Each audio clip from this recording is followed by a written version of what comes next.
আসসালামু আলাইকুম প্রিয় শিক্ষার্থীরা, আশা করি তোমরা সবাই ভালো আছো। তো আমরা গতকালকে হোম ট্যাব শেষ করেছিলাম, আজকে আমরা ইনসার্ট ট্যাব থেকে শুরু করব। তো আমরা প্রথমে ইনসার্ট ট্যাবের মধ্যে গেলাম, যার পরে দেখো আমাদের বাম পাশে প্রথমে একটা পেজ বক্স আছে। তো আমরা পেজ বক্সের মধ্যে প্রথমে আছে কাভার পেজ। তো আমরা জানি যে কোনো একটা বই থাকলে তার প্রথমে কাভার পেজ থাকে। তো আমরা দেখি এখানে কীভাবে কাভার পেজ ডিজাইন করা যায়। তো আমরা কাভার পেজের মধ্যে যাওয়ার পরে আমাদের এখানে দেখো অনেক ধরনের কাভার পেজের স্টাইলগুলো এখানে দেওয়া আছে। তো আমরা এখান থেকে যে কোনো একটা কাভার পেজ, মনে করো এই যে ইন্টিগ্রাল, এই কাভার পেজটা সিলেক্ট করলাম। এখানে দেখো একটা ছবি দেওয়া আছে, ডকুমেন্ট টাইটেল, ডকুমেন্ট সাবটাইটেল, তারপরে এখানে আমাদের আরও কিছু লেখা আছে ওয়ালটন, এখানে কোর্স টাইটেল। তো আমরা চাইলে আমাদের ইচ্ছা মতন এইখানে লিখতে পারি। তো লেখার জন্য কি করতে হবে, আমি এখানে ক্লিক করলাম, করার পরে সিলেক্ট হয়ে গেলে আমরা কিবোর্ড থেকে ব্যাক স্পেসে চাপ দিব, দিলে দেখো আমাদের বক্সটা থেকে গেল, লেখাটা কেটে গেল।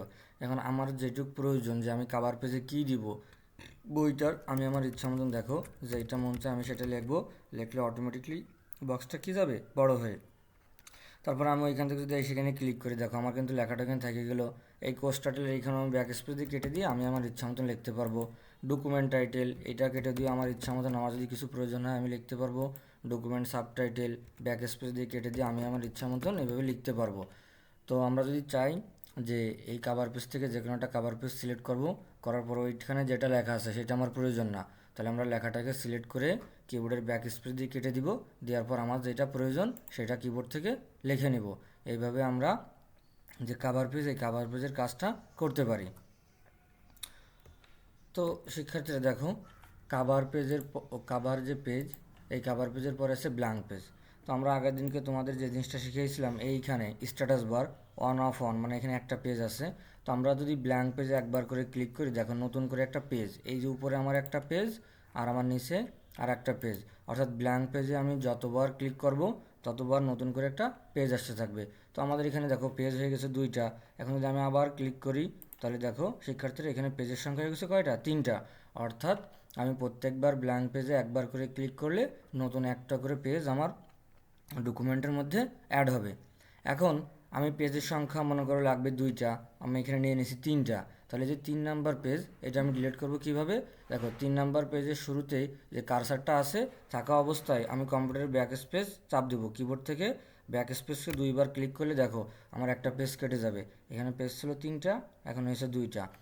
এখন আমি যদি এইখান থেকে চাই যে আমার এইখানে যে পেজ আছে 2টা, 2 নাম্বার পেজটা আমি কেটে দেবো, তাহলে 2 নাম্বার পেজের শুরুতে কার্সারটা থাকা অবস্থায় আমি আবার কিবোর্ড থেকে 2বার ব্যাক স্পেস চাপ দিব, উপরে গেল, তারপরে আমি আবার ক্লিক করলাম, দেখো ব্যাক স্পেস দেওয়ার পর আমার পেজ কিন্তু একটা ডিলিট হয়ে গেল। এখন আমার ডকুমেন্টে পেজ আছে মাত্র একটা। তো আমরা ব্ল্যাঙ্ক পেজ দিয়ে এইভাবে পেজ অ্যাড করব, আর পেজের শুরুতে কার্সার নিয়ে ব্যাক স্পেসে চাপ দিয়ে পেজটাকে ডিলিট করে দিব। শিক্ষার্থীরা দেখো এখানে তারপরে দিয়ে হচ্ছে পেজ ব্রেক। পেজ ব্রেকের কাজটা আসলে কি, আমি মনে করো এখানে লিখছি NIB, ইন্টার দিলাম, দিয়ে লিখছি এখানে বাগের হাট।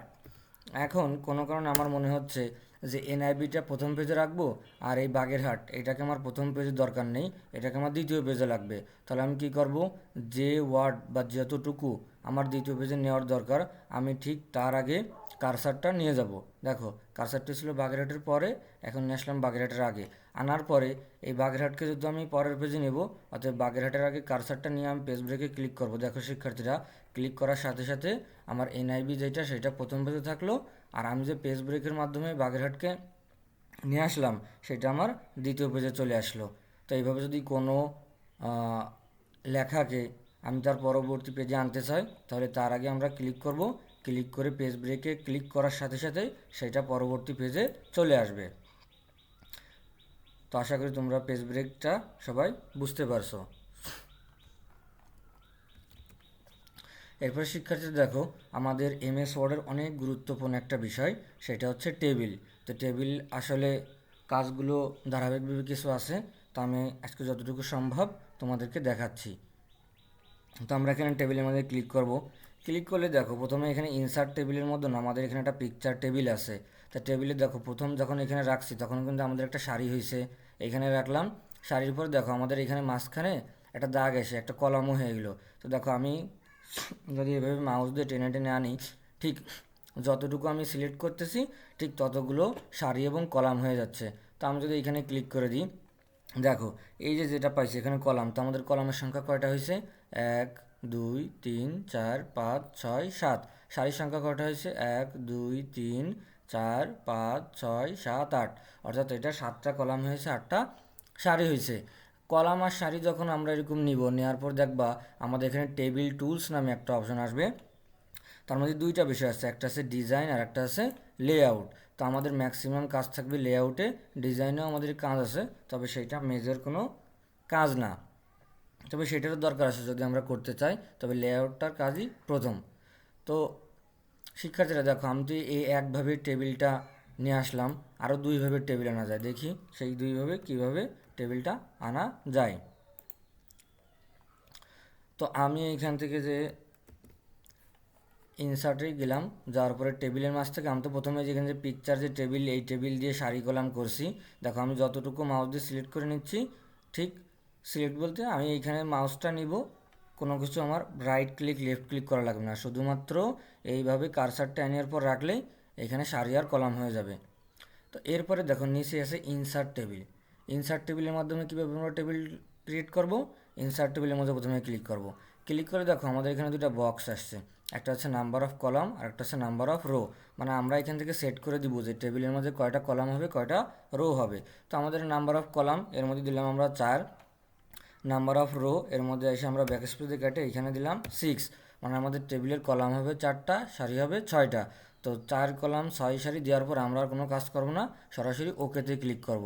ক্লিক করলে শিক্ষার্থীরা দেখো 1 2 3 4 আমরা বক্সের মধ্যে 4টা কলাম সেট করে দিয়েছিলাম, আমাদের এখানে 4টা কলাম চলে আসলো। আর আমরা 6টা সারি সেট করেছিলাম, দেখি কয়টা সারি হয়েছে এখানে? 1 2 3 4 5 6। এই যে আমাদের 6টা সারিও হয়ে গেছে। এখন এইভাবে পাবো আমরা আবার নতুন আর একভাবে একটা টেবিল ক্রিয়েট করতে পারি। টেবিলের মধ্যে আমরা এখানে পিকচার টেবিল করলাম, ইনসার্ট টেবিল করলাম, নিচে আর একটা অপশন আছে, তার নাম হচ্ছে ড্র টেবিল। এই ড্র টেবিল দিয়ে আমরা কীভাবে টেবিল ক্রিয়েট করতে পারি চলো একটু দেখি। তো ড্র টেবিলের মধ্যে ক্লিক করলাম, ক্লিক করলে দেখো আমার কিন্তু মাউসের কারসারটা নেই, এখানে একটা পেন আইকন হয়ে গেছে।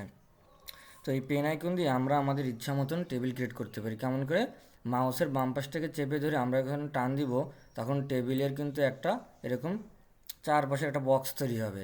তো এর মধ্যে আসলে আমাদের ঠিক যত জায়গা যা প্রয়োজন আমরা এইভাবে দেখো টেনে যখন নিয়ে যাব, তখন আমাদের এইখানে একটা কি সারি হয়ে গেল। আমার যদি মন চায় আমি এখান থেকে একটা কলাম দিতে পারবো, আমার যদি মন চায় আমি এইখানে একটা দিব তাও পারবো। আমার যদি এইখানে মন চায় যে এইখান থেকে আমার একটা শাড়ি প্রয়োজন, আমি এইখান থেকে টেনে এইখানে নিয়ে আসবো, আনার সাথে আমার এখানে একটা সারি হবে। আমি যদি চাই এখানে আমার কলাম প্রয়োজন, আমি আমার ইচ্ছা মতন এখানে কলাম দিতে পারবো।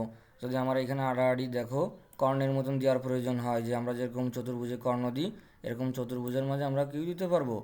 কর্ণও দিতে পারবো। তো ড্র টেবিলের কাজ হচ্ছে এইভাবে, আমি মাউসের বাম পাশকে চেপে ধরে আমার যেইখানে যা প্রয়োজন সারি কলাম, আমি সেইখানে আমার ইচ্ছা মতন সারি কলাম দিতে আসলে পারবো। এটা হচ্ছে ড্র টেবিলের কাজ।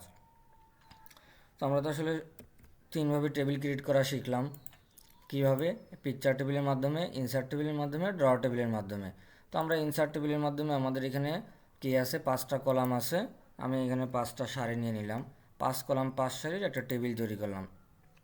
করার পর আমি প্রথমেই বলছি যখন টেবিল ক্রিয়েট হয়ে যাবে তখন আমাদের উপরে একটা টেবিল টুলস আসবে, তার মধ্যে থাকবে ডিজাইন আর লেআউট। তবে আমাদেরকে খেয়াল করতে হবে, আমি যদি ফাঁকা জায়গায় এরকম ক্লিক থাকি তখন দেখবো আমাদের এখানে হোম দেখায়, টেবিল টুলস দেখায় না। টেবিল টুলস কখন দেখাবে? আমরা টেবিলের যে কোনো একটা সেলের মধ্যে যে ক্লিক করব, ক্লিক করলেই কিন্তু টেবিল টুলসের মধ্যে ডিজাইন আর লেআউট আসবে। টেবিলের কোনো সেলের মধ্যে যদি কারসার না থাকে তাহলে এই টেবিল টুলস অপশনটা আসবে না, আসবে কোথায়? হোমের উপরে। তবে আমাদের সবসময় খেয়াল রাখতে হবে আমরা টেবিলের কাজ করার সময় টেবিলের যে কোনো একটা সেলের মধ্যে যেন আমাদের কারসারটা থাকে, না হলে আমাদের টেবিল টুলস অপশনটা আসবেও না, আমরা কাজও করতে পারবো না। তো এবার দেখা যাক আমরা কি করতে পারি। দেখো আমাদের এই যে প্রত্যেকটা ঘর, এই ঘর একটা সেল, এইটা একটা সেল, এইটা একটা সেল, টেবিলের প্রত্যেকটা ঘর আছে এক একটা করে সেল। তো সেল হওয়ার পরে আমরা এইখানে কাজগুলো শেখার আগে আমাদের যে গুরুত্বপূর্ণ কাজ লেআউট, আমরা সেই লেআউটের মধ্যেই যাব। যাওয়ার পরে দেখো আমরা প্রথমে ডিলেট থেকে শিখবো। ডিলেট থেকে কিভাবে শিখবো? সাপোজ মনে করো এই ঘরের মধ্যে আমি লিখছি এ, এই ঘরের মধ্যে আমি লিখছি বি, এই ঘরের মধ্যে আমি লিখছি সি, এই ঘরের মধ্যে লিখছি আমি কি ডি। তো আমাদের এখানে প্রথমে আসে কি ডিলেট। ডিলেট আসলে কিভাবে কাজ করে? সাপোজ আমি যে এই ঘরের মধ্যে নিয়ে কারসারটা রাখলাম, রাখার পরে আমি যখন ডিলেটে ক্লিক করব প্রথমে আসে ডিলেট সেল। এই ডিলেট সেল মানে আমার যে ঘরে কারসার থাকবে শুধু সেই ঘরটা ডিলেট হবে, আর ডিলেট সবসময় ডান পাশ থেকে হয়, বাম পাশ থেকে হয় না। তাহলে আমি এখানে ডিলেট সেলটা করে দিব, বক্স আসলে ওকে। দেখো আমার এই ঘরে কারসার ছিল, তাহলে এই ঘরটা আমার কী হয়ে গেলো, ডিলেট হয়ে গেলো। তো আমি কন্ট্রোল জেড দিয়ে আন্ডু করলাম, আন্ডু করলে আমার বক্সটা আবার আমি ফিরে পেলাম। আমি আবার ডিলেটে গেলাম, দেখো ডিলেটে এখানে যাওয়ার পরে ডিলেট কলাম আছে। ডিলেট কলাম মানে এই যে কলামটা ডি লেখা, এই কলামটা কী যাবে, ডিলেট হয়ে যাবে। তো আমি ডিলেট কলাম দিলাম, দিলে দেখো আমার এই ডান পাশের কলামটা ধরেই কী হয়ে গেলো, ডিলেট হয়ে গেলো। এবার আমি আবার কন্ট্রোল জেড দিলাম, দিয়ে ব্যাকে আনলাম। আনার পর দেখো আমাদের এখানে কী আছে, ডিলেট রো। অর্থাৎ আমার যে সেলে কারসার থাকবে ওই সেল বরাবর যে রোটা থাকবে সেই রোটাই ডিলিট হয়ে যাবে। অর্থাৎ দেখো এ বি, এই যে উপরের রোটা, এই রোটা ডিলিট হয়ে যাবে। তো আমি ডিলিট রোতে ক্লিক করলাম, দেখো আমার উপরের রোটা ডিলিট হয়ে গেলো। আমি আবার কন্ট্রোল জেড দিয়ে ব্যাকে চলে আসলাম। এরপরে আসে ডিলেট টেবিল, অর্থাৎ আমি যদি পুরো টেবিলটাকে ডিলিট করে দিতে চাই, আমি ডিলিট টেবিলের উপরে ক্লিক করলে টেবিলটা কী হয়ে যাবে, ডিলিট হয়ে যাবে। তো শিক্ষার্থীরা দেখো আমি এখানে যে আবার মনে করো এখান থেকে একটি টেবিল ক্রিয়েট করলাম পিকচার টেবিলের মাধ্যমে। এরপর আমি আবার লেআউট অপশনে আসলাম। এখন এইখানে মনে করো আমার লেখা আছে এ, এইখানে লেখা আছে আমার মনে করো যে বি, এইখানে লেখা আছে ডি, এইখানে লেখা আছে এফ। এখন আমি তোমাদের বোঝানোর সুবিধার্থে এটা লিখলাম। আমাদের ডিলেটের পাশে ইনসার্ট অ্যাবোভ আছে। দেখো আমি যদি বি সেলের মধ্যে ক্লিক করি, ইনসার্ট অ্যাবোভ এর মানে হচ্ছে আমাদের উপরে একটা সারি তৈরি হবে। তো আমাদের এখানে আছে এ আর বি, যখনই আমি ইনসার্ট অ্যাবোভে ক্লিক করব এ আর বি এর মাঝখানে একটা সারি হবে। দেখি হয় কি না, দেখো ইনসার্ট অ্যাবোভের মধ্যে ক্লিক করলাম, এ আর বি এর মাঝখানে আমাদের একটা কী তৈরি হলো, সারি তৈরি হলো। আমি কন্ট্রোল জেড দিয়ে ব্যাকে গেলাম। এরপর আছে ইনসার্ট বিলো। ইনসার্ট বিলো মানে দেখো এখানে এ আর বি, বিলো মানে এই যে ঘরে আমার কারসারটা থাকবে ঠিক তার নিচে একটা সারি তৈরি হবে। তো আমি ইনসার্ট বিলো দিলাম, এ আর বি এর নিচে কী হলো, একটা সারি তৈরি হলো। আমি আবার কন্ট্রোল জেড দিয়ে বেঁকে গেলাম। যার পর দেখো আমাদের এখানে আছে ইনসার্ট লেফট। আসলে বাম পাশে তো কখনো সারি তৈরি হয় না, হয় কলাম। তো আমরা দেখো এখানে ডি আছে, এখানে এ আছে, তো আমরা বির ঘরে কারসারটাকে আনলাম। আনার পরে যখনই ইনসার্ট লেফট করব তখন এই যে ডিএফ আর এ বি এই দুই কলামের মাঝে নতুন আর একটা কলাম অ্যাড হবে। দেখো ইনসার্ট লেফট দিলাম, এ আর ডি এর মাঝখানে একটা কী তৈরি হলো, কলাম তৈরি হলো। আমি কন্ট্রোল জেড দিয়ে ব্যাকে আসলাম। আসার পর দেখো ইনসার্ট রাইট, তো আমি এফ এর ঘরে আসলাম। আসে যদি ইনসার্ট রাইট দিই তাহলে এই ডিএফ এ বি এর মাঝখানে একটা কলাম তৈরি হবে। ইনসার্ট রাইট দিলাম, অর্থাৎ এফ এর ডান পাশে আরেকটা কী তৈরি হলো, কলাম তৈরি হলো। আবার আমি কন্ট্রোল জেড দিয়ে ব্যাকে আসলাম।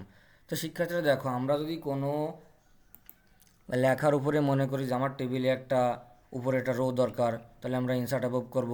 যদি তার নিচে একটা সারির দরকার তাহলে আমরা ইনসার্ট বিলো করব। যদি মনে করি যে না আমার এই যে ঘর সেলটা এর বাম পাশে একটা কলাম দরকার, তাহলে আমরা ইনসার্ট লেফট করব। আর যদি মনে করি এর ডান পাশে আমাদেরকে একটা কলাম দরকার এক্সট্রা, তখন আমরা ইনসার্ট রাইট করব।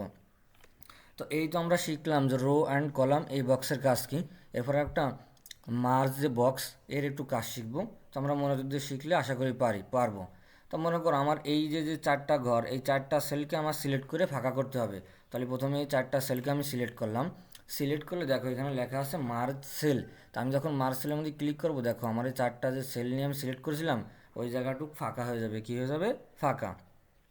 তো আমি কন্ট্রোল জেড দিয়ে আবার ব্যাকে চলে আসলাম। আসার পর দেখো আমাদের এখানে লেখা আছে স্প্লিট সেল। এই স্প্লিট সেলের কাজ হলো একটা সেলের মাধ্যমে আবার একাধিক সেল তৈরি করা। তো আমি মনে করি এই সেলের মাধ্যমে আরও একাধিক সেল তৈরি করব। তাহলে আমি স্প্লিট সেলের মধ্যে ক্লিক করব। তো দেখো প্রথমে টেবিল ক্রিয়েট করার মধ্যে ইনসার্ট টেবিলের মধ্যে আমাদের যেমন কলাম এবং রো দেওয়ার কথা ছিল, এইখানে ওরকম একটা বক্স আসছে। তো আমি মনে করি এখানে দিলাম 2টা কলাম হবে আর এখানে কেটে দিলাম 2টা রো হবে। ওকেতে ক্লিক করলাম, দেখো আমার ঠিক যে ঘরের মধ্যে কারসার ছিল ওই ঘরের মধ্যে 2টা কলাম হয়ে গেছে, 2টা রো হয়ে গেছে। এরকম যদি আমরা কোনো সেলের মাঝে আবার সেল তৈরি করতে চাই সেক্ষেত্রে আমাদেরকে স্প্লিট সেল ব্যবহার করা লাগবে। তো আমি কন্ট্রোল জেড দিয়ে ব্যাকে আসি। এখন শিক্ষার্থীরা দেখো আমরা চাচ্ছি এখানে আমি সি লিখলাম যে আমাদের এই যে সি এইটুক সহ থাকবে আমাদের নিচে আর বাকি টেবিলটুক চলে যাবে উপরে। মানে আমরা একটা টেবিলকে 2টা ভাগে ভাগ করে দিব। সেক্ষেত্রে আমরা কি করব, যে এখানে কারসার রাখবো। কারসার রাখার পর দেখো আমরা স্প্লিট সেলে ক্লিক করলাম, কারসার সহ নিচেরটুকু চলে আসলো নিচে এবং কারসারের উপরে যে সেল মানে আমার রোগুলো ছিল সারিগুলো সেইগুলো চলে গেলো উপরে, অর্থাৎ আমার টেবিলটা কয় ভাগে ভাগ হয়ে গেলো, 2 ভাগে ভাগ হয়ে গেলো। আমি আবার কন্ট্রোল জেড দিয়ে ব্যাকে আসলাম। ব্যাকে আসার পরে দেখো আমি এখানে আবার লেআউটের মধ্যে গেলাম, তাহলে কিন্তু আমার স্প্লিট সেলের কাজটা শেষ। এখন দেখো আমাদের এখানে একটা বিষয় আছে, সেটার নাম হচ্ছে অটো ফিট। তো আমরা অটো ফিটের কাজটা কীভাবে করতে পারি, আমি একটা টেবিলের মধ্যে লেখা লিখতেছি, সাপোজ দেখো আমাদেরকে কিন্তু এইখানে নিয়ে নিচ্ছে। আমি যদি আবার এইখান থেকে এই লেখাগুলোর আমি কেটে দিই, তাহলে আমার টেবিলের সাইজটা তো ঠিকই আছে। আমি যখন অটো ফিট করে দিব, দেখো অটো ফিট কন্টেন্টসটা ক্লিয়ার করার পরে এই ঘরটা আমার কাছে ছোটো হবে। এবার আমি যতক্ষণ ইচ্ছা এর মধ্যে লিখবো, লেখার পরে দেখো বড় হয়ে যাবে। আমি এন্টার দেব, দিয়ে আমি আমার ইচ্ছা মতন এই ঘরের মধ্যে লিখতে পারবো। যে ঘরটা ছোটো থাকবে, অটো ফিট করে দেওয়ার সাথে সাথেই ঘরটা ছোটো হয়ে যাবে। আমি আমার ইচ্ছা মতন এর মধ্যে লিখে যতটুক মানে হাইট এবং ওয়াইড প্রয়োজন সেইটুক দিয়ে লেখাটাকে লিখতে পারবো। তো আমি এখান থেকে যে অটো ফিট দেওয়া ছিল এটা এখানে করে দিলাম, দেওয়ার পরে দেখো এইভাবে টেবিলটা থাকলো। এখন আমি যদি এইখান থেকে টেবিলটা এইখানে না যে এইখান থেকে ডিলিট করতে চাই, তাহলে আমি এখান থেকে কি করতে পারি দেখো এইখানে যে 4 কোণার একটা অপশন আসছে, এর উপরে যাব, যাওয়ার পরে আমি মাউসে রাইট ক্লিক করব। রাইট ক্লিক করলে আমার প্রথম অপশন আছে কাট, এই কাটে ক্লিক করলে আমার টেবিলটা কী যাবে, কাট হয়ে যাবে, মানে ডিলিট হয়ে যাবে। দেখো আমি ক্লিক করলাম, আমার কাছ থেকে টেবিলটা চলে গেল। এখন আমি আবার টেবিলের মধ্যে ঢুকে একটা টেবিল নিলাম, নেওয়ার পরে আমি লেআউট অপশনের মধ্যে আমি আসি। এবার দেখো এইখানে টেবিলের হাইট কতটুকু ওয়াইড কতটুকু হবে সেটা আমার দেখা লাগবে। তো আমি মনে করি এখানে একটা অপশনে আসি, আসার পরে আমার হাইট বাড়ানোর জন্য উপরের দিকে ক্লিক করতে হবে। দেখো এখানে 6 ইঞ্চি 7 ইঞ্চি এরকম 7-এর উপরে ডাবল বার দেখাচ্ছে। এরপরে দিলে কি হবে, হাইটটা বাড়বে। আবার নিচের দিকে যখন আমি ক্লিক করব তখন আমার হাইটটা কমে যাবে। ওয়াইড মানে যে প্রশস্ত টেবিলটার সেলের প্রশস্ত, এটা যদি আমি বাড়াইতে চাই তাহলে উপরের বার অ্যারো চিহ্নের দিকে ক্লিক করব, বাড়বে। নিচের অ্যারো দিকে চিহ্নের দিকে ক্লিক করলে আমার টেবিলের ওয়াইডটা কী হয়ে যাবে, কমে যাবে। আমি এখান থেকে হাইট ওয়াইডটা কমায় রাখতে পারি। তো এইগুলো একটা বিষয় টেবিলের সেল সাইজের। এরপরে দেখো এই অ্যালাইনমেন্ট আছে, অ্যালাইনমেন্টের মধ্যে আমি তোমাদেরকে একটু কাজ শেখাবো। সেটা শেখানোর জন্য আমাদেরকে প্রথমে সেলটাকে বড় করতে হবে। তো আমি তো এইভাবে তোমাদেরকে হাইট বড় করা, ওয়াইড বড় করা শিখাইছি। তো এইভাবে ছাড়াও দেখো এই সেলটাকে যদি আমাকে এরকম বড় ছোটো করতে, আমি কি করব, এখানে আসার পর দেখো আমার এখানে একটা রেখা চিহ্ন দেখাবে। দেখানোর পর আমি এখান থেকে কি করব, এইখান থেকে করার পরে দেখো আমি ঠিক এদিকে এরকম মাউসের বাম পাশে চেপে ধরে টান দিলেও আমার কি হয়ে যাবে, টেবিলের হাইট বেড়ে যাবে। আর আমি যদি ঠিক এইখানে যাই এরকম রেখা চিহ্নরে আসার পরে মাউসের বাম পাশে চেপে ধরে যদি ডান দিকে এরকম সরাই দিই, তাহলে এই টেবিলের এই জায়গার কি যাবে, প্রশস্ততার যে জায়গাটা সেটাও বেড়ে যাবে। আমরা এটা হাইট ওয়াইড দিয়েও করতে পারি, আর মাউসটা এইভাবে এইখানে নেওয়ার পরে মাউসের বাম পাশ চেপে ধরেও করতে পারি। এইগুলো একটা বিষয়। যার পরে দেখো এইখানে আমাদের যে 9টা অপশন আছে, অর্থাৎ একটা ঘরের মধ্যে লেখাকে 9টা জায়গায় নেওয়া যাবে। যেটা টেবিলটাকে যদি আমি সেলটাকে বড় করে না নিই তাহলে ভালো করে বুঝতে পারবো না। এখন আমি মনে করি এই ঘরের মধ্যে লিখছি NIB, লেখার পরে দেখো আমার এটা আছে কই বাম পাশে না, এখানে যখন আমি ক্লিক করব এইটা 3টার মাঝখানে, তাহলে লেখাটাও চলে আসবে সেলের মাঝখানে। এই উপরে এটা ডান পাশে, এটার মধ্যে ক্লিক করলে আমার লেখাটাও চলে আসবে উপরে ডান পাশে। এরপর দেখো এটা হচ্ছে কি মাঝখান, মানে টেবিলের সেলের মাঝখান, সেলের মাঝখানের এটা বাম পাশ, দেখো সেলের মাঝখানের বাম পাশে আসলো। এটা সেলের মাঝখানের মাঝখান, এটা একবারে মাঝখান অর্থাৎ মিডিলের রাইট সাইড বা ডান পাশ। এটা হচ্ছে আমাদের নিচের বাম পাশ, নিচের মাঝখান, নিচের ডান পাশ। এটা একটা ছোট সেলে সম্ভব ছিল না, এই জন্য এটা দেখানোর জন্য আমি কি করলাম, সেলটাকে বড় করে নিলাম, মানে হাইট ওয়াইড বেশি করে নিয়ে তারপরে তোমাদেরকে দেখালাম যে একটা লেখা একটা সেলে 9টা পজিশনে নেওয়া যায় এই অ্যালাইনমেন্টের মাধ্যমে। এরপর দেখো এখানে লেখা আছে টেক্সট ডিরেকশন। তা টেক্সট ডিরেকশন যখন আমরা করব তখন দেখো টেক্সটের ডিরেকশনটা কিন্তু চেঞ্জ হয়ে গেল, এইটার ডিরেকশনও চেঞ্জ হয়ে গেলো। এইটা দিলাম, এইটার যেদিকে দেখো এর আরও চিহ্ন উপরের দিকে, লেখাটাও নিচের থেকে উপরের দিকে। এরপর দেখো এর আরও চিহ্ন বাম থেকে ডান দিকে, লেখাটাও স্বাভাবিকভাবে বাম থেকে ডান দিকে। আবার এর ডিরেকশন উপর থেকে নিচের দিকে, লেখাটাও শুরু হয়ে গেলো উপর থেকে নিচের দিকে। এইখানে যে ধরনের ডিরেকশন থাকবে লেখাটাও সেই ডিরেকশন অনুযায়ী হয়ে যাবে। তো এই একটা গেলো বিষয়। যার পর দেখো আমরা সেল মার্জিনটা আর এখানে প্রয়োজন নাই যে টপ বটম লেফট রাইট, অর্থাৎ একটা সেলের তো চারটা দিক থাকে। এই যে উপরের দিকে এটার নাম হচ্ছে টপ, এটা হচ্ছে লেফট, এটা হচ্ছে রাইট, আর এটা হচ্ছে বটম। তো আমাদের এখানে সেলের আর মার্জিন দেওয়ার প্রয়োজন নেই, আমাদের যতটুকু প্রয়োজন আমরা সেলটাকে যেহেতু এখান থেকে ছোটো বড় করে